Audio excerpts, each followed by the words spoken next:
Hello, good morning, kids. How are you? What are you doing? I hope you are doing well and you are fine. Okay, did you know that the shortest complete sentence in the English language is go? English language का सबसे shortest और complete sentence बिल्कुल one word का जिसका अपने आप में एक मीनिंग है वो है go. And now as your English teacher before you with the explanation of question answers of chapter 5 chapter 5 two cranes and a tortoise. आपके इस चैप्टर की एक्सप्लेनेशन जो है वो जूम क्लास में हो चुकी है और इसी के क्वेश्चन आंसर्स में आपको जो है एक्सप्लेन कर रही हूँ. Okay, so let's start explanation of the question answers. And now these are the hard words. Two cranes and a tortoise. Hard words. Last, continue, go on. Last का means यहाँ पर है लगातार जो है वो कंटिन्यू करना, किसी चीज़ को चलते रहना. ठीक है, यहाँ पर लास्ट मीन्स आखिरी नहीं है. पार्ट, गो अवे और सेपरेट फ्रॉम समबडी, किसी से दूर चले जाना, दूर हो जाना, that is the meaning of part. अलग होना, ठीक है, या दूर जाना. Awful, extremely bad, unpleasant, terrible, बहुत ही बुरा. Brightly, cheerfully, with good hope, जो है मतलब आशा के साथ बहुत ही चेयरफुल, एक्साइट होकर के जो करते हैं, चमक, है ना. Thump, the noise of a heavy blow, किसी भारी चीज़ की गिरने की आवाज़. Okay, and now question answers.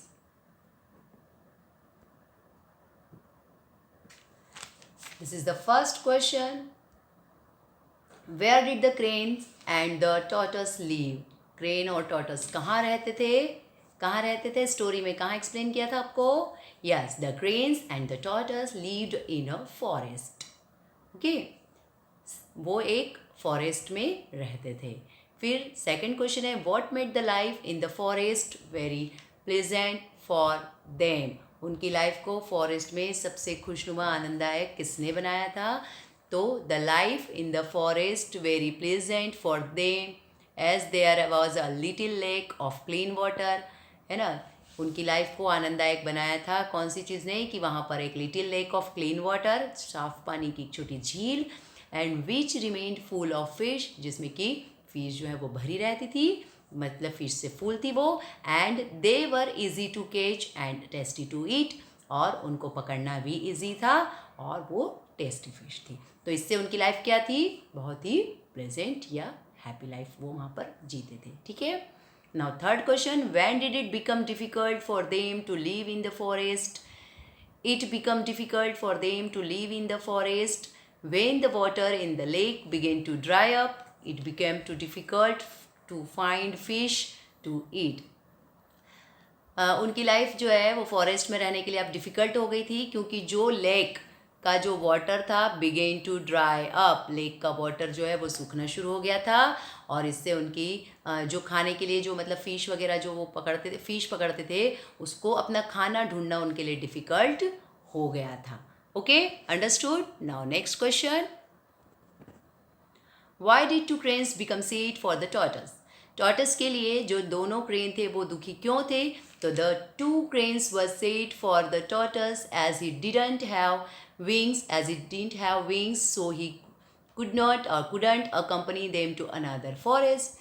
वो दोनों इसलिए सैड थे क्योंकि टॉर्टस के पास कोई विंग्स नहीं थे, उसके पास कोई पंख नहीं थे, और वो अब उनके साथ किसी दूसरे फॉरेस्ट में नहीं जा सकता था, है ना. हमने चैप्टर में भी यही बताया था कि वो कहते हैं ना कि हम तो बहुत सैड हैं क्योंकि हम तुम्हें अपने साथ नहीं ले जा सकते, तुम्हारे पास विंग्स नहीं है.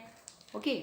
Now next, why did the cranes not carry the tortoise on their backs? BACKS, backs, पीठ. जो क्रेन्स हैं वो टॉर्टस को अपनी पीठ पर क्यों नहीं ले जा सकते थे? क्यों नहीं ले जा सकते थे? Yes, their backs are very small, है ना. तो the cranes did not carry the tortoise on their backs as their backs were very small to carry a tortoise. क्योंकि उनकी जो बेक थी, उनकी जो पीठ थी, वो एक टॉर्टस को कैरी करने के लिए स्मॉल थी. And they feared if the tortoise fell during the flight, he would surely die. उनको ये डर भी था कि अगर वो वहाँ से फ्लाइट के दौरान, उड़ने के दौरान गिर गया तो उसकी डेथ हो जाएगी, वो मर जाएगा. ठीक है ना बेटा. Okay. Now next question 6. Why did they not carry the tortoise with their beaks? अपनी चोंच में क्यों नहीं ले जा सकते थे? हाँ, क्योंकि वो डिग कर देता उसकी बॉडी को, उनकी जो चोंच है, बिग्स है, वो टॉर्टस की बॉडी को डिग कर देते और उसे पेन होता. The cranes did not carry the tortoise in their beaks as it would have been very painful for the tortoise. Their beaks would dig into the tortoise body and give him terrible pain. क्योंकि वो नहीं ले जा सकते थे, वो टॉर्टस के लिए बहुत पेनफुल होता. उनकी बीक्स से उसकी बॉडी जो है वो डिग हो जाती, खुद जाती, या वो उसको खोद देते, चोंच मार देते ना. यस, और इससे उसको बहुत ही टेरिबल, बहुत ही ज़्यादा दर्द होता. ठीक है. नाउ नेक्स्ट क्वेश्चन बेटा. नेक्स्ट क्वेश्चन है, what did the cranes warn the tortoise? अब क्रेन्स ने टॉर्टस को क्या वार्निंग दी थी, क्या कहा था उससे? जब वो उसको स्टिक में लेके जा रहे थे कि वन एंड जो है स्टिक का एक क्रेन ने लिया था, दूसरा एंड जो है एक क्रेन ने लिया था, और टॉर्टस ने अपने माउथ में उस स्टिक को बिल्कुल टीथ से पकड़ कर रखा था. तो क्रेन्स ने उसको क्या वार्निंग दी थी? Yes, the cranes told the tortoise that he would see many wonderful things while flying. उन्होंने कहा था कि हम जब फ्लाई करेंगे, मतलब फ्लाइंग करेंगे, उड़ेंगे, उस समय तुम्हें बहुत सारी वंडरफुल चीज़ें मिलेंगी, नीचे दिखाई देंगी. They warned him not to open his mouth under any circumstances. उन्होंने उसे वार्निंग दी थी कि किसी भी परिस्थिति में अपना मुंह मत खोलना, है ना, क्योंकि उसके मुंह में क्या थी? स्टिक, और अगर वो मुंह खोलता तो स्टिक से वो पकड़ छूटती और वो गिर जाता. तो they warn him not to open his mouth under any circumstances. Okay. Now next question, how did the tortoise fall to the ground? अब टॉर्टस ग्राउंड पर कैसे गिरा? तो while flying the tortoise heard the farmer praising the cranes. अब उड़ने के दौरान टॉर्टस ने ये सुना कि जो फार्मर हैं, किसान हैं, वो क्रेन्स की तारीफ़ कर रहे हैं. प्रेजिंग मीन्स होता है तारीफ़ कर रहे हैं, है ना, वो उसकी तारीफ़ करना सुन लिया उसको. तो the tortoise thought that to be unfair and wanted to tell them that it was his idea. As soon as he opened his mouth he fell down. अब वो उनको ये बताना चाहता था. टॉर्टस ने सोचा कि ये तो अनफेयर है, और वो उनको बताना चाहता था कि ये जो आइडिया है ना स्टिक वाला, वो तो खुद टॉर्टस का आइडिया है. और ऐसा कहने के लिए जैसे ही उसने अपना मुंह खोला, वो नीचे गिर गया. ठीक है ना, यही पढ़ा था हमने स्टोरी में. Yes. Okay. Now next question, what was it that saved the tortoise from death?